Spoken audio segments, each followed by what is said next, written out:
When did you first realize you were passionate about international development and global health? How did this understanding ultimately lead you to founding GHI? For me, I think at a very early age, I used to follow my dad into the hospital when he was going on rounds with patients. And my dad works at a clinic, a free healthcare clinic, every Friday. He spends the whole day there. And I think learning from a lot of watching him and observing him, and also seeing the kind of different countries and places a lot of the patients he was supporting was coming from, got me sort of interested in global health from a young sort of age.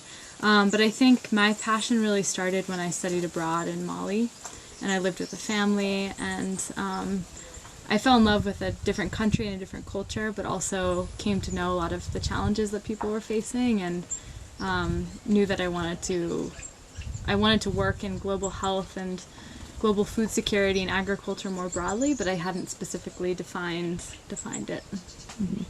And I also liked, I think, the challenges of when you first live abroad and you're kind of fully immersing yourself. I loved being confronted with a lot of ethical questions on a daily basis. Mm-hmm. I think for any of us, when we're first confronted with the kind of the extreme poverty that you see in different places, it's pretty life-changing, and it's hard to kind of just walk away from. So, yeah. How has the trajectory of GHI changed throughout its existence?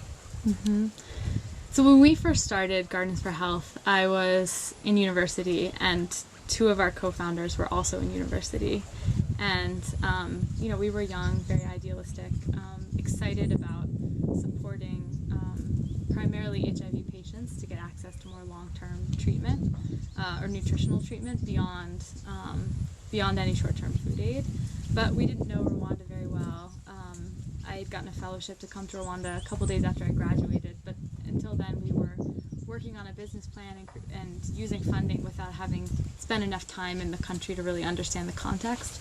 So I think our model really shifted when we started to spend more time in Rwanda and really listen to the narratives of families, of mothers who had children who were malnourished, who were bringing them to health centers, and then they were provided with food aid treatment, and then they returned to the same conditions, and they would kind of lose all of the weight again. And so we kind of transitioned to supporting individual families rather than community groups, which is what we had initially kind of proposed, because we realized that specific families who were vulnerable really needed our support. And we also found in Rwanda the health system is really strong, I think pretty comparatively, and so we found that partnering directly with the health center was a more sustainable but also more effective way to treat the most vulnerable. So, so I think our model really kind of changed, and it's still very much evolving, I think, based on the stories that we hear in the field and the stories of our staff and really what we learn from the families we work with.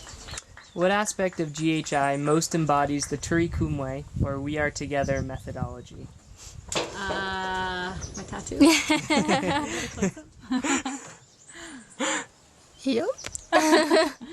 I think home visits, really. I think, we spend quite a bit of resources on transport, and a lot of that is for visiting families in their homes and trying to understand what their unique challenges are, because oftentimes if you're, the mothers that we work with that have children with malnutrition, there's often a lot of stigma surrounding it, and there could be a lot of causes that you can't really fully understand until you walk into somebody's home. Mm-hmm. And they share a lot of training, but I think the mothers really appreciate the kind of respect that it brings, that our staff are literally like walking hills beyond hills to get to families and reach them and visit them and see how they're doing and try to understand them. So I think that's actually the biggest part of Turi Kumwe. We recently actually created a Turi Kumwe fund that Gardens for Health matches every month, and every staff contributes to an anonymous amount, and Gardens for Health matches up to a specific amount, but it's specifically for families who can't afford the transport to the hospital, but they need to get medical care. It's to provide formula for kids who are breastfeeding and their mother doesn't have breast milk and the kids are malnourished. It's to support, funeral expenses if somebody dies in the families that we're working with. It's sort of like a fund to say, okay, we have a program that's working towards like longer term means, but we understand that you'll face shocks and you'll face challenges, and we care about you. So. What is the greatest obstacle you've encountered in implementing GHI's model? Good question. I think, so there's a word in Kinyarwanda for NGOs, and I think it's loosely translated as phantom. The word is baringa, and it's loosely translated as phantom. And it's come to mean, or many Rwandans and many community members perceive NGOs as they have really nice fancy cars, they live in fancy places, they come into a community and they'll, with a lot of resources, but they don't actually create a lot of change, and then they pull out, so they're like phantoms.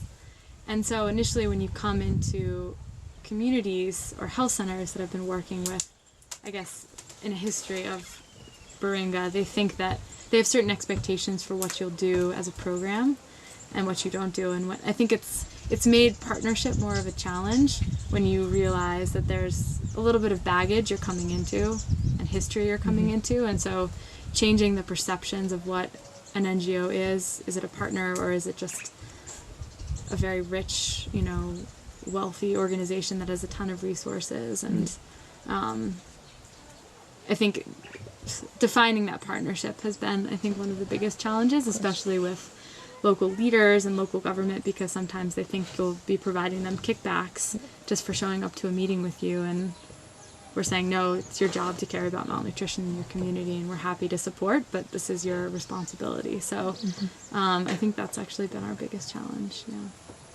Looking towards the future, what goals do you have for GHI, and how can they be incorporated into your overall vision? What goals? Wait, how many years? In how many years did you say? Undetermined. Just in the vast future. We'll be scaled throughout Rwanda, every district. No, I'm not sure if we'll be in every district, but we'll be in several more districts, and hopefully we'll be exploring partnerships in Burundi. Burundi has very high malnutrition, very few NGO partners, and a lot of need. So we'd love to be exploring. The cultural, the topography are very similar. The language is nearly identical. So we'd love to explore Burundi as well. Now toward GlobeMed. What is the most important component of GlobeMed at Middlebury's partnership with GHI? You guys? Ryan and Kate.